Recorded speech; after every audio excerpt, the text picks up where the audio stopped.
Good afternoon, or good day, I should say. Welcome to NAC TV Reads the Neepawa Press. My name is Christine Waddell, and I am one of many volunteers that help create programming for our station.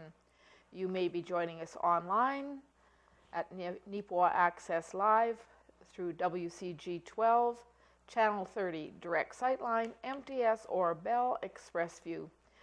These broadcasts are made possible by our volunteers, our staff, advertisers, and donations by viewers like yourself. If you enjoy what you see, please consider supporting us with a donation or by volunteering, and you can contact our office at 476-2639. So, this week in the Neepawa Press. And that's Wednesday, April 26th, 2017. And it's a rather glaring headline, Mystery Solved. Well, it was an evening of fun and mystery for the 150 women who took part in this year's Ladies' Night Out, organized by the Beautiful Plains Community Foundation on April 21st. The evening's main event was solving a murder mystery put on by 9 members of the local theater group White Mud Comedy Company. The organizing committee went all out, transforming the Neepawa Legion Hall into a 1920s themed club. And the photos are taken by Kate Jackman Atkinson, and the top left is Beautiful Plains board member Brad Walker, and he served as the club's host for the evening. He urged all guests to behave themselves. Top right are dueling divas, I'm a Loser, left, and played by Amanda Nottingale, and Bella Chanteuse, played by Rain Pryor, and they took to the stage prior to the murder. And on the right is Detective Dick Johnson, played by Dom Walmsley, as he arrives to solve the mystery. Looks like a fun evening. Page 2, Neepawa Press, looking back, and this is compiled by Cease Pittman for the Neepawa Press from the archives. And the photograph this week is Tony Evans, 1947. Tony Evans traveled to California to participate in the North American Bowling Championships. And that was 70 years ago. But I'll go back to 80 years ago, April 20th, 1937. Buzzsaw radio programs are quite the thing in this town, but nobody seems to know where the interference comes from. It must be very comforting to listeners when in the midst of an interesting broadcast, they get the taste of the Spanish Revolution. And 70 years ago, 1947, Tony Evans left yesterday for Los Angeles, California, where he will compete in the North American Bowling Championship contest. He is going as a member of the Brandon Motor Transit team. Evans will participate in 3 events. The annual bowling competition in the United States attracts thousands of individual sportsmen and takes weeks to complete. 1957, April 25th, 60 years ago. Former Arden minister A. Carruthers buried at Oakville. Funeral service for Reverend Albert J. A. Carruthers was held Thursday, April 18th at the Oakville United Church. Reverend W. Harland, president of the Portage Presbyterian Church. Reverend E. G. D. Freeman, United College, Winnipeg, and Reverend H. I. Bowman of Portage jointly officiated the burial. Burial was at the family plot in Oakville. Mr. Carruthers died suddenly, Sunday, April 14th. 50 years ago, Tuesday, April 25th, 1967. Donald P. Dalkey of Selkirk, Manitoba, barely escaped with his life during a harrowing experience.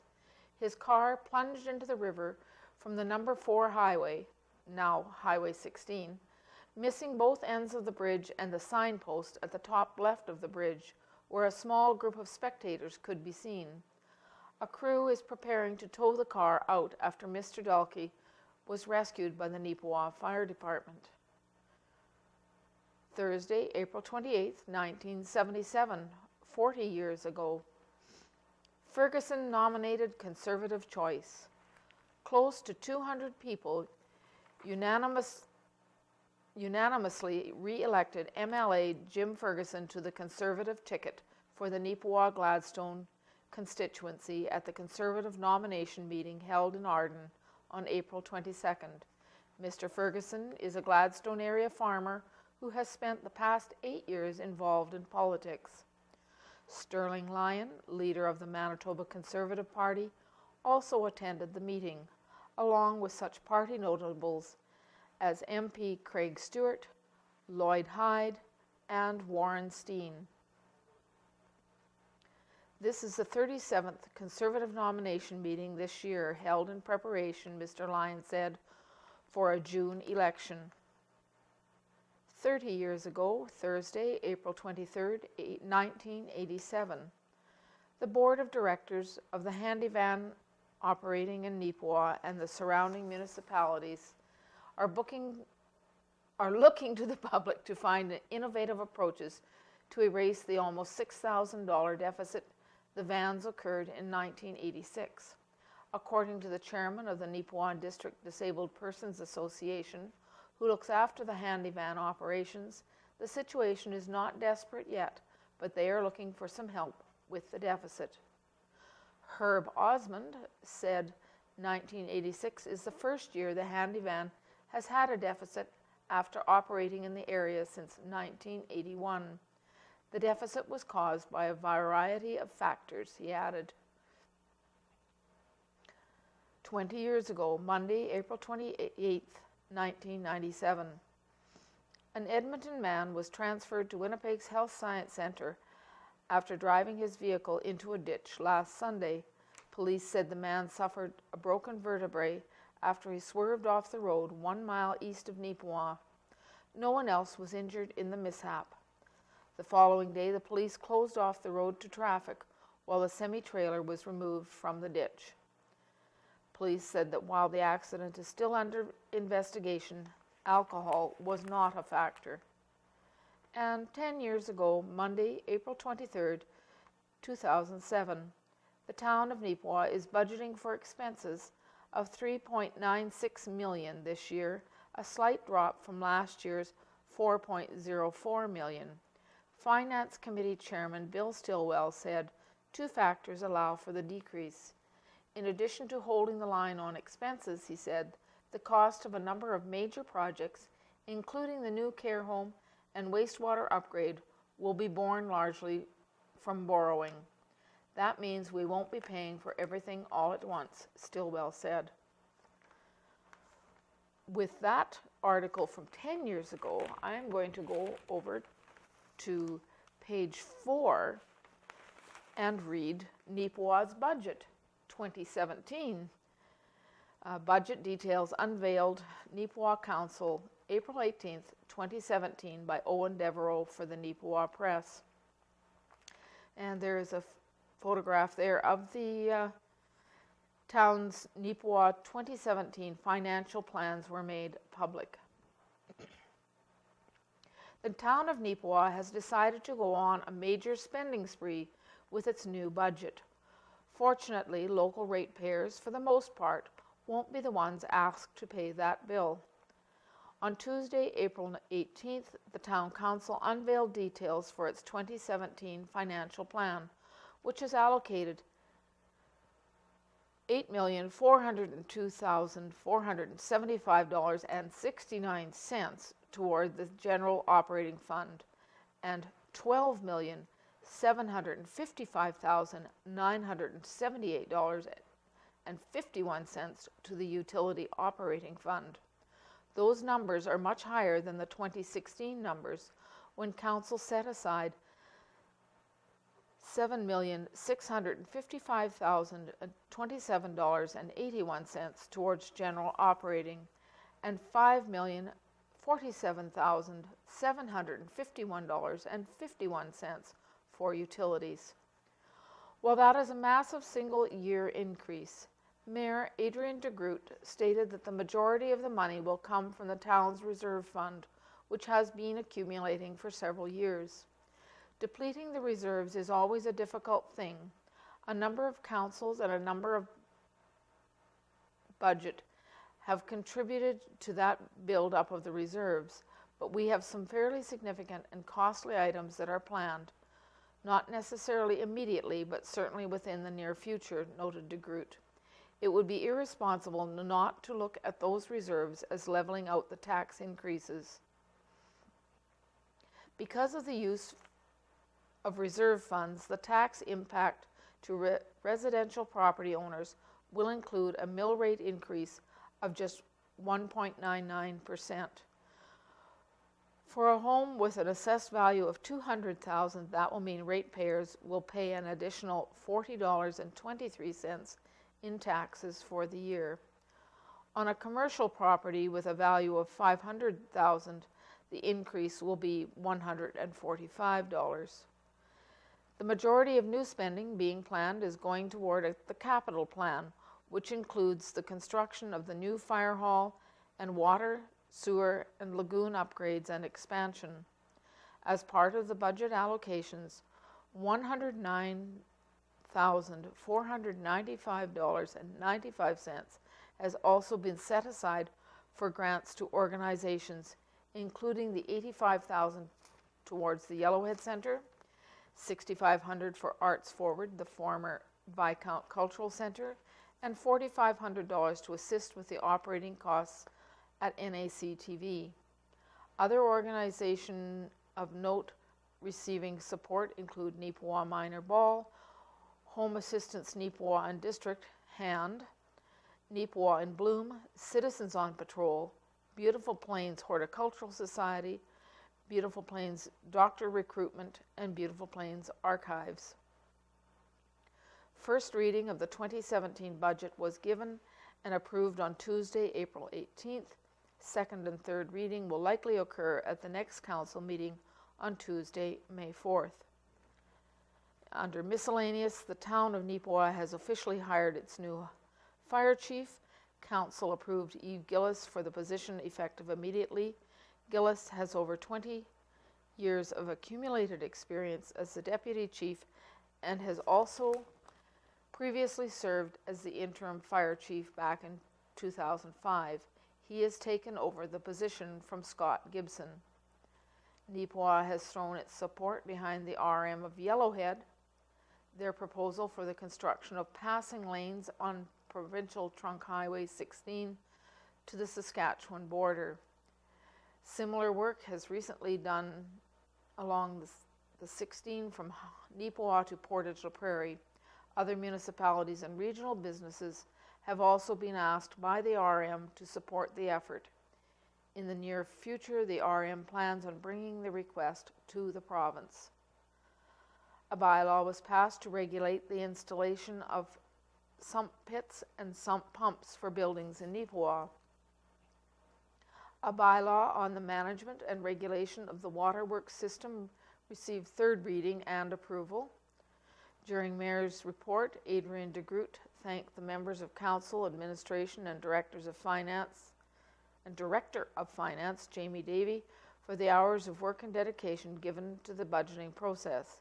He also thanked individuals in the public that have expressed an extra level of interest and input into this very important process. Council held a public hearing prior to the regularly scheduled meeting to present a service proposal establishing the rates for garbage and recycling collection. A special service levy was presented for all properties. The new rate structure would be industrial property, an increase of $7,500 per year, personal care home hospital property, an increase of $100 per year, all other properties not previously noted, 3% increase per year. Vacant land land and railway properties, $2 per parcel.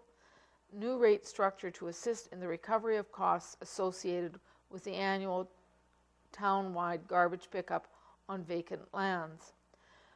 The proposal received first reading at this meeting. And at the top of page 4, a very interesting photograph, and it's signs, but they're not signs on a normal road. The signs are Minnedosa, 29 kilometers, Bethany, 31 kilometers, Erickson, 55 kilometers, Sandy Lake, 77, Rossburn, 133, and Russell, 176 kilometers. That is taken on the Trans-Canada Trail, and here's what Inaka Mack had to say. After a cold winter cooped up inside, many Neepawa residents are excited to stretch their legs in the warmer weather. Neepawa resident Inaka Mack went for a walk Sunday, and at the north edge of town she snapped this inviting picture of the Trans-Canada Trail. In addition to wide open space and sky, the picture also shows the signpost at the trail, which heads north out of Neepawa, traveling down the old rail line. And if you want to go for a walk, that's a nice place to do it.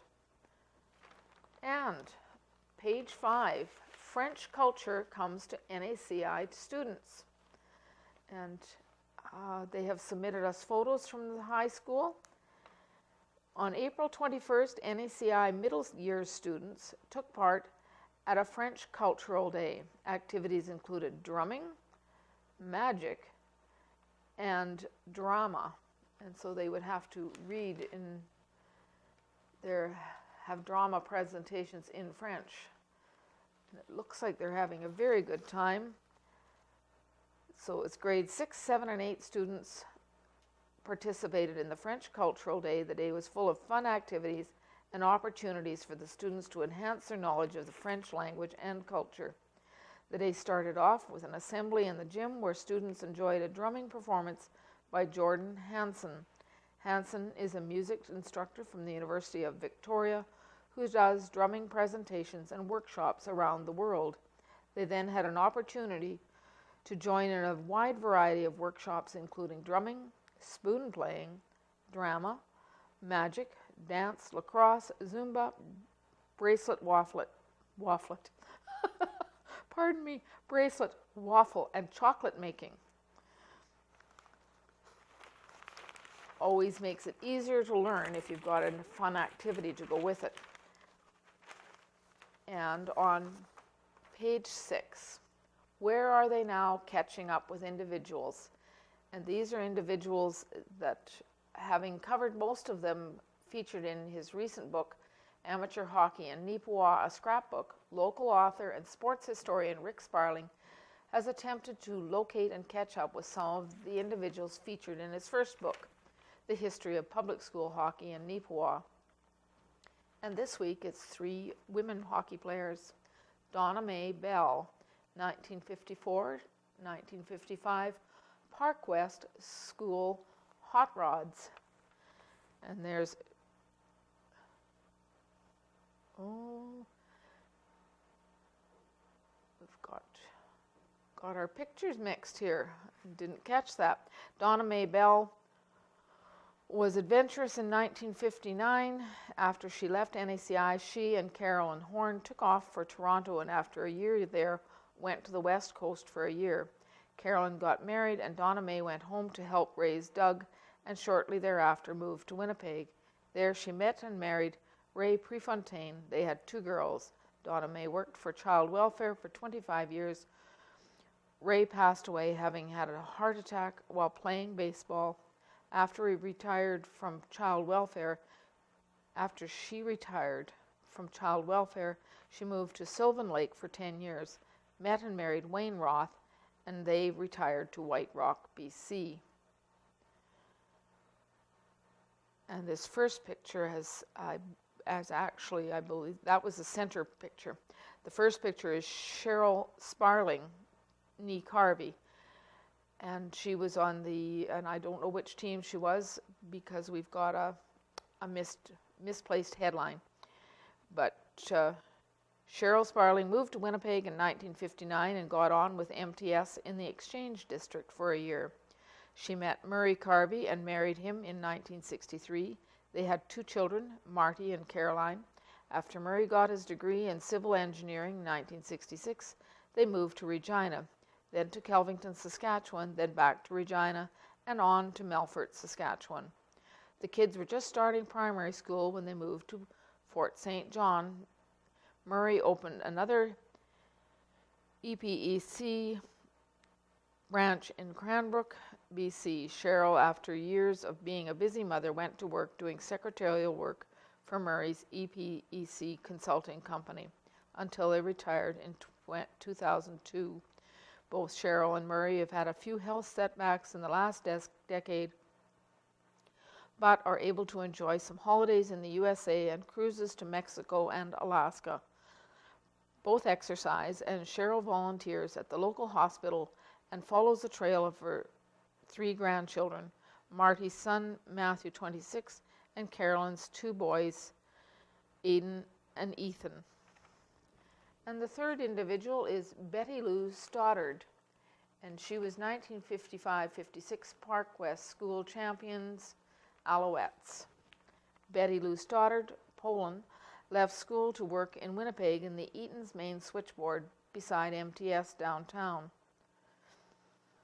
She met and married Gerald Poland in 1960. They moved to Dauphin and had 3 children, Jerry Lee, Lisa, and Greg. There are 7 grandchildren. They moved to St. Albert, Alberta in 1974. Betty Lou worked for Walmart in the general office until her retirement. She and Gerald divorced in 1997. Betty Lou does some volunteering and spends time with her family and enjoys family trips. So that's 3 of the young women who played hockey in our community. And on our back page, page 8, we've got some lovely big photos, and we appreciate them being submitted. This is the Arden Curling Club held a year-end mixed bonspiel on April 13th to 16th with 24 rinks entered. And its main headline is Arden wraps up curling season with bonspiel. First event sponsored by Plett Construction. Skip from the left, Matthew Kolbacki, Hans Peterson, Susan Kahinsky, and Rob Buchanan. In the second event, sponsored by Mazer Group, with the skip on the left, Grant Babcock, Natalie Babcock, Gary Forgue, and Rochelle Forgue. And the third event, sponsored by Neepawa Gladstone Co-op, with Ed Grumpelt, Tyler Grumpelt, Shauna Fair, and Justin Anderson is missing from that photo. So that was the curling bonspiel in Arden. And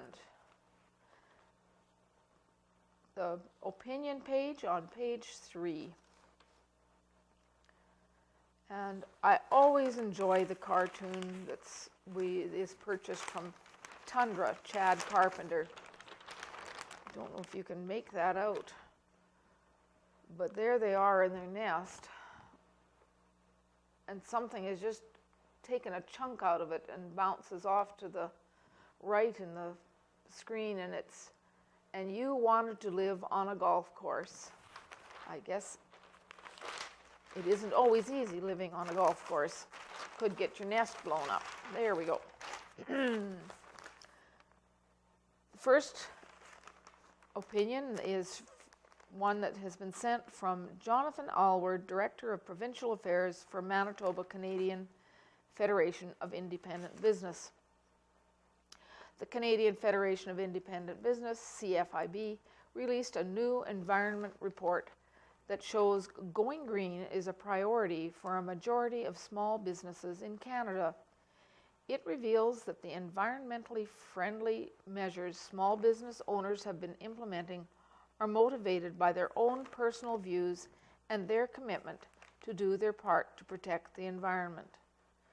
The report, Green Growth, How SMEs, and SMEs are small, medium enterprises, are working towards greener futures.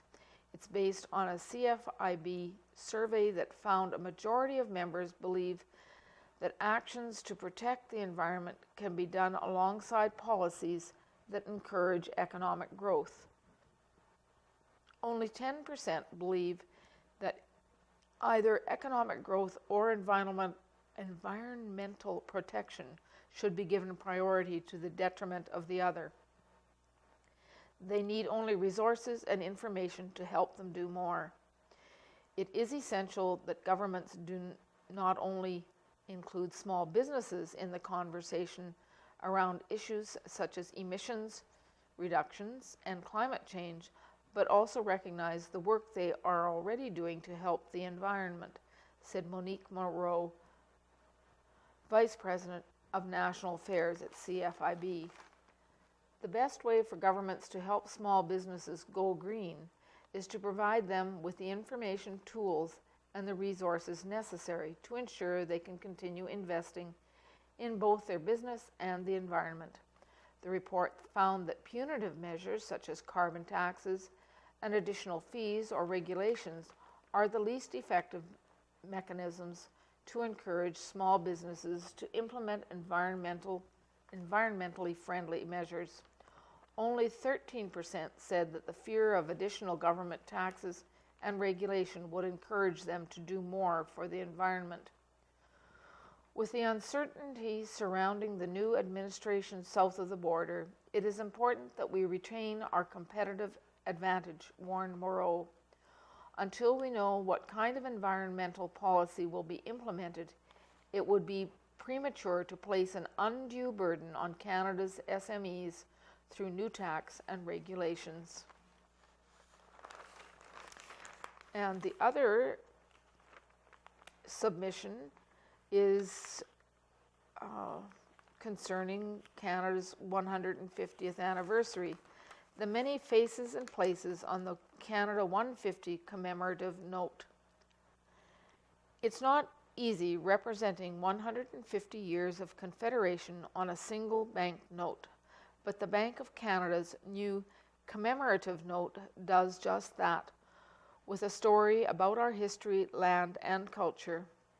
This new $10 note, celebrating the 150th anniversary of Confederation, was unveiled on April 7th and will hit the streets starting June 1st. For the first time, portraits of 4 public figures are featured on the front of a Bank of Canada note. Sir John A. Macdonald, Sir George Etienne Cartier, Agnes MacPhail, and James Gladstone are 4 parliamentarians who played significant roles in our history. Since some Canadians may not be familiar with these individuals, let's learn a bit more about them. Sir John A. Macdonald likely doesn't need much of an introduction. He was Canada's first Prime Minister and one of the fathers of Confederation, under whose leadership and vision the Dominion of Canada formed, grew, and expanded until it reached from sea to sea to sea. Sir George Etienne Cartier, also one of the fathers of Confederation, was a principal architect of Canadian federalism and a proponent of Confederation as a means of safeguarding French Canada and other minorities. Agnes MacPhail was a champion of equality and human rights who, in 1921, became the first woman elected to the House of Commons in Canada.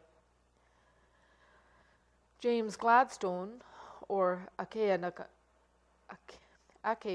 Muka, his Blackfoot name, committed himself to the betterment of Indigenous peoples in Canada, and in 1958 became Canada's first senator of First Nations origin.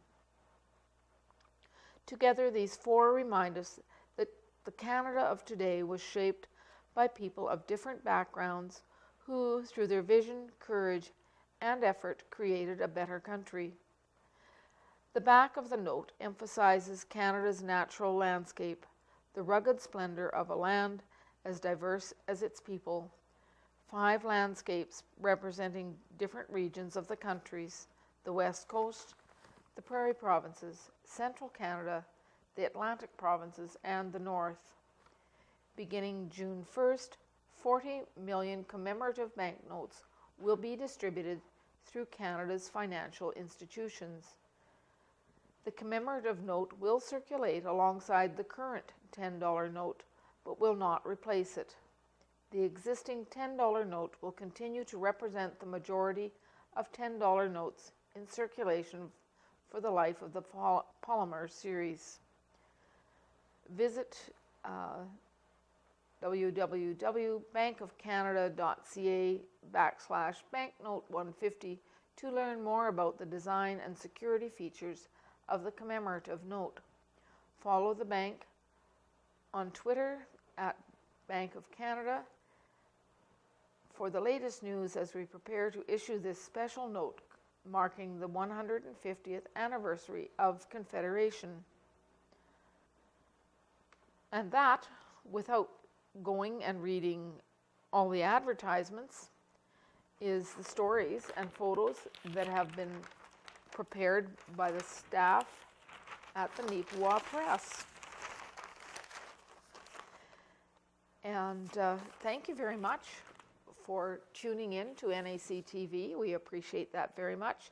And as I've said other weeks, if there's a time when you find that you were watching a program and something happened, that it went awry, the sound went wrong, whatever the circumstances that were unpleasant, if you could take note of the program, the day and the time that things went off the rails, and phone and leave a message at 476-2639 and leave us that information, we can check our tapes and see if it is something that should be pulled from our archives. We have a wealth of archives that have been set up for us through all the work of previous volunteers and staff, and we're very excited about the new camera people that trained recently with Ivan Trail on camera work. We're quite excited. We have some students that are involved, and we look forward to some fresh new programming coming forth from them. And thank you for tuning in. Be sure to pick up a bingo package so you can play bingo on Wednesday nights. It's live at 7 p.m. on Wednesday nights. And thank you for tuning in, and we'll see you next week.